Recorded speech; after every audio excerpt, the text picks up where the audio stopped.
అందరికీ నమస్కారం. సో నల్గొండ జిల్లా అంటేనే గత 50 సంవత్సరాలుగా అన్ని గోసలు ఈ తెలంగాణ రాష్ట్రంలో అత్యధికంగా ఇబ్బంది పడుతున్నటువంటి జిల్లా ఇప్పటికీ కూడా నల్గొండ జిల్లానే. ఇంతకుముందు ఒక మిత్రుడు చెప్పినట్టు ఈ చౌటుప్పల్ దగ్గర ఎన్ని ఫార్మా కంపెనీలు మనందరం చూస్తూ ఉన్నాం, అది నల్గొండ జిల్లాలోనే ఉంది. ఇప్పుడు ఈ కాటపల్లికి సంబంధించినటువంటి ఈ కాలుష్యాన్ని వెదజల్లేటువంటి ఈ కంపెనీ కూడా నల్గొండ జిల్లాలోనే ఉన్నాయి. సో నల్గొండ జిల్లాకు తెలంగాణ వచ్చినా కానీ తిప్పలు తగ్గడం లేదు. సో ఏదైతే అక్కడ ఉన్నటువంటి మనుషులు చాలా, మేము గతంలో తెలంగాణ ఉద్యమంలో ఈ ఫ్లోరోసిస్ వ్యతిరేకానికి సంబంధించి పెద్ద ఎత్తున మేము గ్రౌండ్లో తిరిగినాం, చాలా ఊళ్ళు తిరిగినాం. అనేకమైన విధులు ఏంది అంటే గ్రౌండ్ వాటర్, తాగునీరు, సాగునీరు చక్కగా లేకపోవడం వల్ల ఇదంతా జరిగింది అనేది తెలుస్తూ ఉంది. సో తర్వాత తెలంగాణ వచ్చాక పరిణామాలు మారుతాయి అనుకుంటే మారడం లేదు ఇంకా కూడా. సో దాని గురించి మనందరం కూడా కొట్లాడాల్సిన అవసరం అయితే ఉంది. సో ఈ టైర్ల కంపెనీ గురించి మనం మాట్లాడాలంటే ముందుగా కొంచెం లోతులో మాట్లాడదాం. ఈ టైర్ల కంపెనీ పెట్టడం వల్ల, ఫ్యాక్టరీ పెట్టడం వల్ల 4 రకాల కాలుష్యాలు బయటకు వస్తాయి. ఒకటి వాయు కాలుష్యం అయితే, రెండోది నీటి కాలుష్యం, మూడోది శబ్ద కాలుష్యం, నాలుగోది నేల కాలుష్యం. ఈ 4 రకాల కాలుష్యాలు జరుగుతాయి. వాయు కాలుష్యం గురించి మాట్లాడితే ఎక్కడైతే టైర్ల కంపెనీ పెడుతున్నారో, ఫ్యాక్టరీ పెట్టినరో, ఆ టైర్ల కంపెనీలో వాడేటువంటి రబ్బర్ మెటీరియల్ ఏదైతుందో, రబ్బర్ తోటి అక్కడ వివిధ రకాల రసాయనాలు వాడడం ద్వారా అది దాన్ని ఒక సైక్లింగ్ చేయడం ద్వారా అక్కడ పొగ భారీగా వస్తుంది. దాని ద్వారా వాయు కాలుష్యం అవుతుంది. ఎప్పుడైతే ఆ సైక్లింగ్ చేసిన తర్వాత అక్కడ వచ్చేటువంటి వ్యర్థాలు ఏవైతే ఉంటాయో ఆ వ్యర్థాలని ఆ టైర్ల కంపెనీ వాళ్ళు ఏం చేస్తారు, ఆ చుట్టుపక్కల ఉన్నటువంటి గ్రామాల్లో ఉన్నటువంటి ఆ పక్కనే ఉండేటువంటి చిన్న చిన్న చెరువులు కావచ్చు, కుంటలలో వాటిని పడేస్తారు. దాని ద్వారా నీటి కాలుష్యం జరుగుతుంది. నీటి కాలుష్యంతో పాటు ఇక్కడ నేల కాలుష్యం, ఆ వ్యర్థాలు ఇష్టపరిచారు అక్కడ పడే వల్ల ఆ చుట్టుపక్కల ఉన్నటువంటి నేల కూడా కాలుష్యం అవుతుంది. అక్కడ వచ్చేటువంటి ఆ రీసైక్లింగ్ ద్వారా, ఆ ఫ్యాక్టరీలో వచ్చేటువంటి శబ్దం ద్వారా శబ్ద కాలుష్యం వస్తూ ఉంటుంది. ఇన్ని రకాల కారణాల వల్ల ఫ్యాక్టరీలో పనిచేసేటువంటి కార్మికులకు కూడా ఇది పెద్ద ఎత్తున దానికి అనారోగ్య సమస్యలు వస్తూ ఉన్నాయి. శ్వాసకోశ వ్యాధులతో పాటు, చర్మ వ్యాధులతో పాటు ఆ యొక్క కార్మికుడు కనుక అక్కడ కనీసం 5 సంవత్సరాలు పనిచేసి ఉంటే ఖచ్చితంగా అతనికి క్యాన్సర్ కూడా వచ్చేటువంటి అవకాశం అయితే ఉంటుంది. ఇది ఆ ఫ్యాక్టరీలో పనిచేసేటువంటి కార్మికులకు.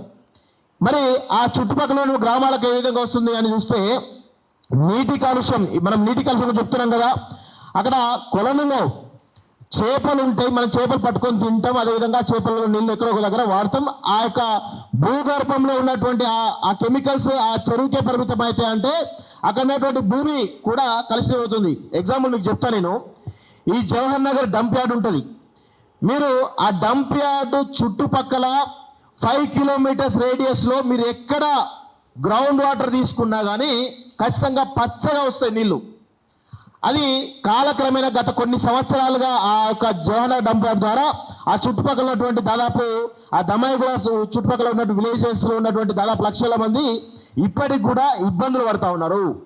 సో అదే విధమైనటువంటి పరిస్థితి ఈ కాటపల్లికి కూడా భవిష్యత్తులో రావడానికి అవకాశం ఉంటుంది.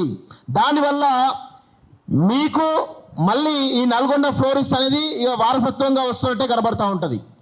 సో అందుకే దీన్ని కంట్రోల్ చేయాల్సినటువంటి అవసరం అయితే ఉంటుంది.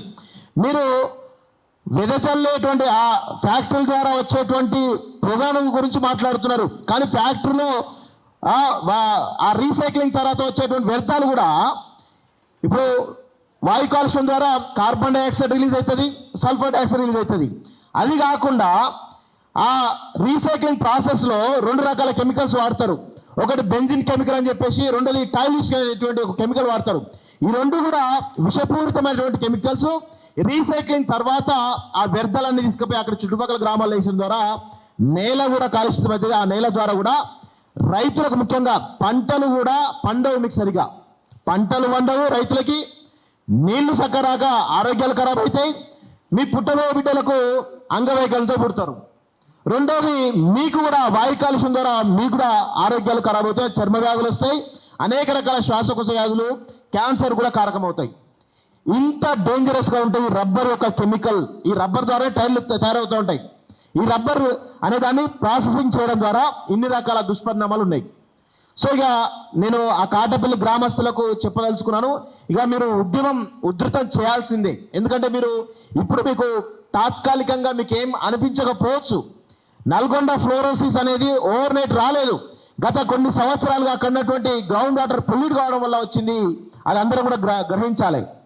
సో ఇట్లా మీరు కూడా భవిష్యత్తులో ఇంకా చాలా దుష్పరిణామాలు ఫేస్ చేయాల్సిన అవసరం ఉంటుంది. కాబట్టి ఇప్పటి నుంచి మీరు పోరాటం ఉధృతం చేస్తే కనుక మీతో పాటు మీ చుట్టుపక్కల ఉన్నటువంటి విలేజెస్, మీ ఒక్క విలేజ్ కాటపల్లికి ఒక్కటికే ఒక విలేజ్కి నష్టమైతే కాదు, చుట్టుపక్కల ఉన్నటువంటి 5-6 కిలోమీటర్ రేడియస్ ఉన్న గ్రామాలకు కూడా ఇదే పరిస్థితి భవిష్యత్తులో రాబోతుంది.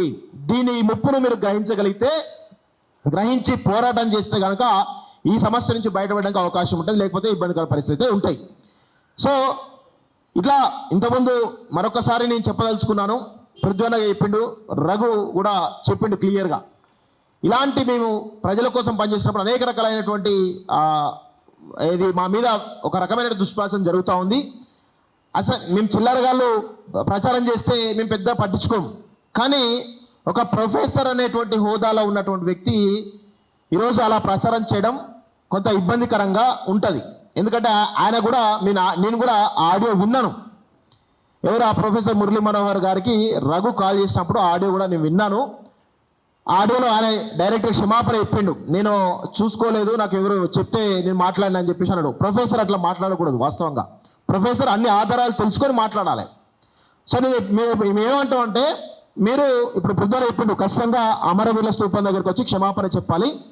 లేకపోతే ఆబ్వియస్గా ఆడియో ఏదైతే ఉందో ఆయన ఒప్పుకున్నాడు క్లియర్గా. ఆడియో ఖచ్చితంగా ఈ మా యూట్యూబ్ ఛానల్స్ అన్ని ఛానళ్ళు కూడా దాదాపు 100 ఛానళ్ళు ఉన్నాయి మావి.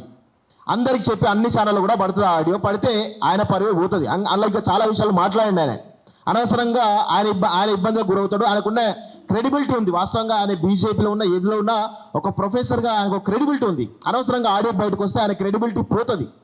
మీరు ఇలా తెలుసుకోకుండా, ఏం తెలియదు సబ్జెక్ట్ తెలుసుకోకుండా, సరిగా వినకుండా ఏదేదో మాట్లాడితే అంటే కుదరదు. ఖచ్చితంగా ఇలాంటి వాటిని, ఈ దుష్ప్రచారాలని మీరు దుష్ప్రచారం చేస్తారు. కానీ ఆ దుష్ప్రచారాలను తిప్పికొట్టేటువంటి ఆయుధాలు మా దగ్గర ఉన్నాయి. మీ దగ్గర లేవు ఆయుధాలు. మా దగ్గర ఉన్న ఆయుధాలు ఖచ్చితంగా మీడియా అనేటువంటి సోషల్ మీడియా, డిజిటల్ మీడియా ఆయుధాలు మా దగ్గర బలంగా ఉన్నది. మీకంటే బలంగా, చాలా బలంగా ఉన్నాం మేము.